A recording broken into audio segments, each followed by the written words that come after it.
What did the internet look like all the way back in 1999? These are the top 10 most visited websites from the year 1999. Number 10, Infospace.com. Infospace provided content like phone directories, maps, and games that other websites could embed on their own site. Number 9, AmericanGreetings.com. They offered online greeting cards you could email to people. Number 8, BBC.com. Look at the design. There's lots of text and a lot of underlining. Compare that to BBC's website from just the other day. Let's move on to number 7, About.com. About.com hired expert guides to write articles on a variety of topics. It was still getting 84 million unique visitors even in 2013. But in 2017, the About.com brand was retired and now lives on only in our memories. But number 6, Excite.com. Excite.com was absolutely one of the dot-com bubble companies. It was launched in 1995 as just a web portal. They went public in 1996 and the stock price just rose, and they used their rising priced stock to buy other companies. And the crazy thing is they almost bought Google Search in 1999, but the CEO of Excite.com didn't want to replace Excite's search engine with Google's search engine, so they passed on it. And I'm sure that won't haunt them forever. This is their website now. They still get over 100,000 visits a month, which is crazy to me. But that brings us to number 5, a website that you might be familiar with, Amazon.com. Way back before Amazon Prime and video, back when books were the main category on Amazon's website, this was Amazon's homepage. Real quick, look under electronics. Palm Pilots were at the top. Does anyone remember those? But let's move on. Number 4, Lycos.com. Another site that didn't really survive the dot-com bubble. Lycos was a web portal and search engine. Lycos was in the top 10 most visited websites every year from 1995 until 2002, but it has fallen quite a bit. This year, Lycos.com is the 124,447th most visited site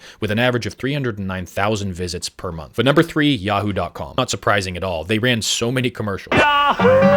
But I checked to see what rank Yahoo is today, and I am genuinely surprised. When Yahoo was first created in 1994, it didn't even have a search function. You had to click everything to navigate. The search engine function was added in 1995. It was the second most visited website in 1995. And every year since then, it's been in the top 10, except for some reason in 2022. But it's back in the top 10 right now. It's sitting at the 8th most visited website today with 3.9 billion average monthly visits. But somehow that's not the most surprising one. Number 2, MSN.com. It was owned by Microsoft and was the default homepage for Internet Explorer, the most popular web browser in 1999. What did surprise me was MSN.com is the 21st most visited website this year with an average of 1.45 billion monthly visits according to SEMrush. But somehow that's still not the most surprising to me because number 1 is AOL.com. Again, I'm not at all surprised that AOL.com was the number 1 most visited website in 1999. I mean, the AOL You've Got Mail commercials were everywhere. You've got mail.